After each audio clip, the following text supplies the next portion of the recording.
Իմ ելույթով կներկայացնեմ խախտումներ, որոնք մեր համոզմամբ հաստատվել են և ապացուցվել գործում առկա բավարար ապացույցներով։ Սույն դալիճում հաստատված են համարվել հետևյալ փաստերը. թվով 115 քրեական վարույթներ, յուրաքանչյուրն առանձին իրենց բազմակի դեպքերով և 100-ից ավել ընտրակաշառքի վերաբերյալ ուսումնասիրվող օպերատիվ հետախուզական փաստեր։ Նշված փաստերը անհերքելի են և հաստատվել են դատարանում։ Այս խախտումները եղել են կազմակերպված, զանգվածային, կրկնվող և պարբերական բնույթի։ Նշված խախտումները հանգեցրել են Սահմանադրության 7-րդ հոդվածով ամրագրված սկզբունքների խախտման, ինչի պայմաններում հնարավոր չէ պարզել ընտրությունների իրական արդյունքները։ Կենտրոնական ընտրական հանձնաժողովը նշվածի մասով չի ձեռնարկել ոչինչ, մինչդեռ պարտավոր էր զանցանքի հատկանիշներով հիմք ընդունելով վարչարարության հիմունքների և վարչական վարույթի մասին օրենքը, ընտրական օրենսգիր սահմանադրական օրենքը իր նախաձեռնությամբ հարուցել վարչական վարույթներ։ Ընտրական օրենսգիր սահմանադրական օրենքի շրջանակներում ԿՀ-ն պետք է պարզեր այս փաստերի կապը կուսակցության կամ դաշինքի կամ վերջինիս պատգամավորի թեկնածուի հետ և հաստատվելու դեպքում կիրառեր ընտրական օրենսգիր սահմանադրական օրենքով հետևյալ սանկցիաներից որևէ մեկը. նախազգուշացում, տար առաջադրանք հանձնարարականի տեսքով կամ զրկեր կուսակցությանը մասնակցությունից ընտրություններին։ Հարգելի կենտրոնական ընտրական հանձնաժողով, վարույթները հարուցվում են ինչպես դիմումի, այնպես էլ վարչական մարմնի նախաձեռնությամբ, իսկ ձեր հայեցողական լիազորությունները վերաբերում են սանկցիաներին, այլ ոչ թե վարույթ հարուցելու ձեր պարտականությանը։ Դուք պարտավոր եք վարույթ հարուցել, այսինքն, ըստ ձեր տրամաբանության և դիրքորոշման, ընտրակաշառքը որևէ պարագայում չի կարող ազդեցություն ունենալ ընտրության արդյունքների վրա, ինչու, քանի որ չունեք վերջնական դատական ակտ։ Իսկ եթե 1 տարի անց հաստատվեն այդ դեպքերը, դատական ակտով ինչ եք անելու, անվավեր եք ճանաչելու արդեն այս ընտրությունները, որոնք Սահմանադրական դատարանը ուսումնասիրում է։ Հակակոռուպցիոն կոմիտեի նախագահը հաստատել է 26 թվականի հունիսի 7-ին կայացած ԱԺ հերթական ընտրությունների նախընտրական ժամանակահատվածում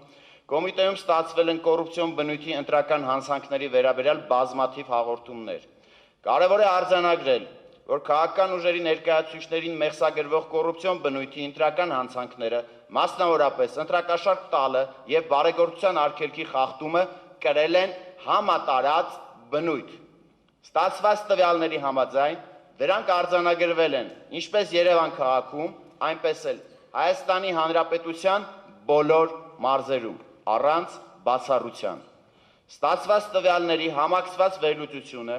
հիմք է տալիս ենթադրելու, որ նշված հանցավոր գործունեությունը հիմնականում կրել է նախապես պլանավորված և համակարգված բնույթ։ Բարձրաստիճան, սա իմ եզրակացությունը չէ, սա անկախ ՀՀ պետական մարմին հանդիսացող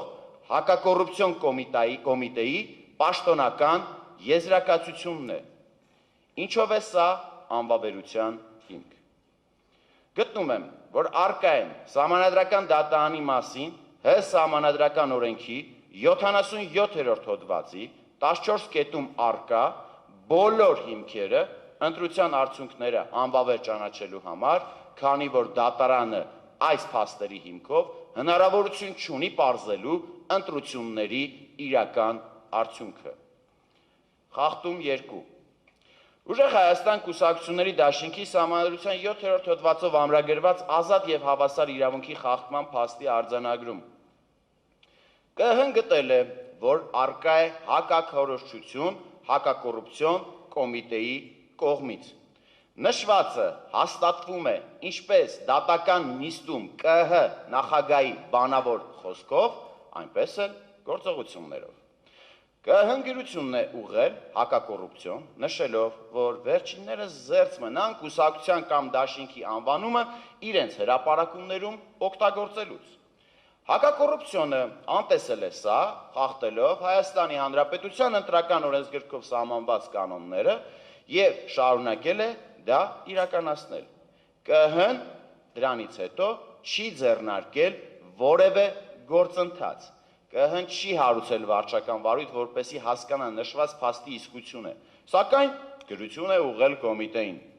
ԿՀ-ն պարտավոր էր հարուցել վարչական վարույթ դիմումի հիման վրա, եւ եթե կգտներ, որ առկա է ընտրական օրենսդրության խախտում, ապա պարտավոր էր կայացնել որոշում եւ ընտրական օրենսգրքի 51-րդ հոդվածի 2-րդ մասի առաջին կետի, 4-րդ կետի, 7-րդ կետի եւ 20-րդ կետերի հիման վրա տար հանձնարարական կոմիտեին չօգտագործել կուսակցությունների անվանումները իրենց հրապարակումներում։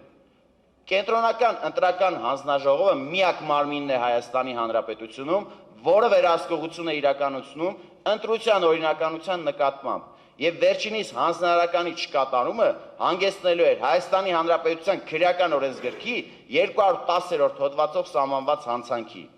Բարձրատյան, այստեղ առկա է ինչպես վարչական մարմնի անգործություն, այնպես էլ միգուցե պետական մարմնի հանցանքի հատկանիշներ, եթե Կենտրոնական ընտրական հանձնաժողովը գործել է իր լիազորությունների շրջանակում եւ ոչ թե խնդրել է հակակոռուպցիոնին, այլ օրենքով սահմանված կարգով պահանջը ներկայացրել։ Խախտում 3. Անճշտությունները որպես իրական արդյունքը պարզելու անհնարինություն։ Հարգելի պատասխանող, վերցրեք ձեր արձանագրած անճշտությունները եւ գումարեք այլ կուսակցությունների ստացած ձայներին։ Դրա արդյունքում իրավիճակ փոխվում է, թե ոչ։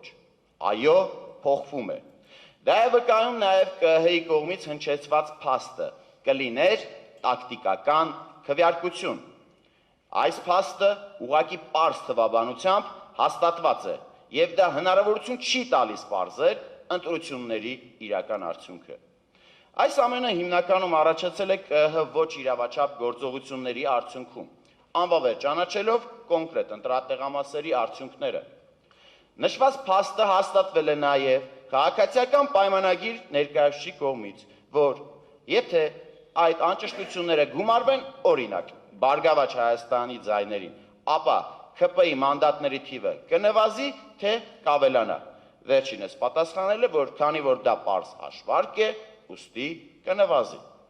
Ցավոք, ԿՀ-ն այդ պարզ հաշվարկը չի դիտարկել ընտրության արդյունքների վրա ազդեցություն, ուստի նշվածով պայմանավորված անհասկանալի է, թե այդ ձայները որ քաղաքական ուժին կանցնեին, ուստի հնարավոր չէ պարզել ընտրությունների իրական արդյունքները։ Այլ խախտումներով։ Անդրադառնալով վարչական ռեսուրսին, թաքնված քարոզչությանը, կառավարության որոշումներին եւ ատելության խոսքին ու վախի մթնոլորտին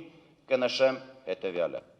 Եթե սա է կենտրոնական ընտրական հանձնաժողովի եւ գործող իշխանության իրական Հայաստանի խոսքի մշակույթը, եւ եթե արտադատության նախարարը համարում է այս վարքագիծը իրավաչափ խոսք, քաղաքական լեքսիկոն եւ վարքագիծ, ապա մի դժգոհեք, դոկ կուսակցության պատվավոր նախագահ Վարդան Ղուկասյանի եթերներից եւ բառապաշարից, եւ մի բողոքեք մինչեւ 2018 թվականը եղած իշխանություններից։ Գտնում եմ, որ այս խախտումները ենթակա են ուսումնասիրման Սահմանադրական դատարանի կողմից եւ վերջինիս դիրքորոշումը կարևոր եւ հեղափոխական նշանակություն կարող է ունենալ քաղաքական լեքսիկոնի եւ վարքագծի գնահատման համատեքստում։ Բարձրատյան, հարգելի գործընկերներ, սիրելի քաղաքացիներ, յուրաքանչյուր քաղաքական ուժ ունի իր պատկերացումները երկրի կառավարման մասին եւ վերջինս ինքն է որոշում, թե ինչ ուղղությամբ պետք է իր քաղաքականությունը վարի։ Կլինի պատերազմ, կլինի խաղաղություն, կլինի գործազրկություն, կլինի թոշակների բարձրացում կամ այլ դրական կամ բացասական պրոցեսներ, դա կախված է բացառապես կառավարող ուժի քաղաքականությունից եւ յուրաքանչյուր քաղաքացի իր ընտրությունը պետք է կատարի պատասխանատվության զգացումով։ Սակայն երբ քաղաքական որևէ թիմ փորձում է սահմանադրությանը դեմ գնալ, այստեղ գալիս ենք մեկ իրավական պետության պահապաններս եւ ցույց ենք տալիս խախտումները, որոնք որևէ պարագայում չպետք է լինեն, եւ եթե քաղաքական որևէ ուժ պատրաստ է այս խախտումների վրայով անցնել եւ պահել իր իշխանությունը կամ անցնել իշխանության կամ պարզապես մանդատ կորզել, ապա այդ քաղաքական ուժերին սպասվում է 2018 թվական հոկտեմբերի 27, մարտի 1, ՊՊՑ գնդի գրավում եւ մի շարք այլ նմանատիպ անկումային դեպքեր։ Բարձրացյան, մենք իրավաբաններս պարտավոր ենք ապահովել, որ Հայաստանի Հանրապետությունը լինի իրավական պետություն, իսկ քաղաքական ուժերը պարտավոր են ապահովել քաղաքական գործընթացները, սակայն սահմանադրության եւ օրենքների պահանջներին համապատասխան։ Ius essenta boni et aqui։ Իրավունքը գիտություն է բարու եւ արդարի մասին։ Բարձրացյան, ձեր կողմից կայացված որոշումը ես անցկացնելու եմ բարու եւ արդարի մաղի միջով։ Ցանկանում եմ ունենալ վստահություն, որ այն անխոչնդոտ կանցնի այս մաղի մանր անցքերով։ Շնորհակալություն։